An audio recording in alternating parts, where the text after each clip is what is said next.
So what's a constellation? A constellation, on one hand, who has worked with family constellations or any kind of systemic constellations? Okay, yeah.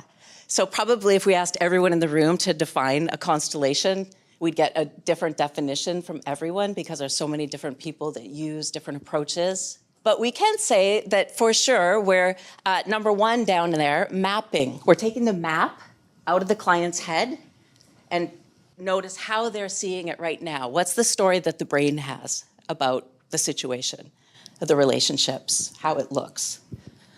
And then, and that's our very left brain, linear logical. We can have any map, and it could be some kind of model, it could be some kind of structure, and that gives us a contrast. Because otherwise, if we're only noticing this systemic impact, we're in a sea of relativity, and we need somehow some kind of distinctions or models. So the map is the starting point, but what happens under the map is really the thing that is quite interesting. So I'm going to share when we work with different kinds of maps. They can be all different kinds. And we coaches, I think everyone gets excited about, ooh, yeah, we could have papers on the floor, or we could have, a flip chart, or we could have like tabletop constellation. And that's like the fun. Again, left brain loves that. It's like, ooh, something to do. And if you only learn as much about constellations as just the mapping, you're already going to be supporting people because we get it out of our head.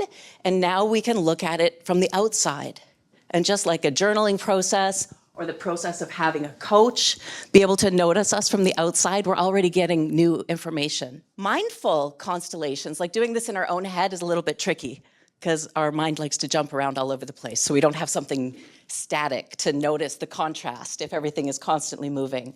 But if you get good at it, it gets easier. And mindfulness practices is one way to build our muscles to really steady the focus of the mind. Diagrams is great. We could draw a picture of what is now, and then another picture of what is it that you want, which is kind of nice because diagrams don't move, and we can notice like what's the bridge in between the two. I do an exercise, I call it the first picture, and if you just have your client diagram how they see the situation in their mind and actually write it down or draw it on a piece of paper, what is so interesting is as soon as we draw something, we're like, oh, but I want to move that. I don't want to change that, and I didn't do that properly. The nice thing about a diagram is it doesn't move. But your mind is always moving. And so a lot of clients with their 3D maps are wanting to change it and get in there, and the head is getting far too involved. We want to just look at that first picture. What comes up in the body? This is a very embodied work. The truth of what happens underneath these maps is what we really want to get curious about. And so I've found the whole work with systemic constellations, there is a territory in this intuitive right brain experience that we can start to understand. It's not just a sea of relativity, but there are guiding principles. There's kind of patterns that you'll begin to notice that doesn't at first maybe seem like there's a sort of a structure there, but there is an inner structure to our inner understanding of the flow of life. So we've got all these different kinds of maps, and I hope I can help you experience a few of them today.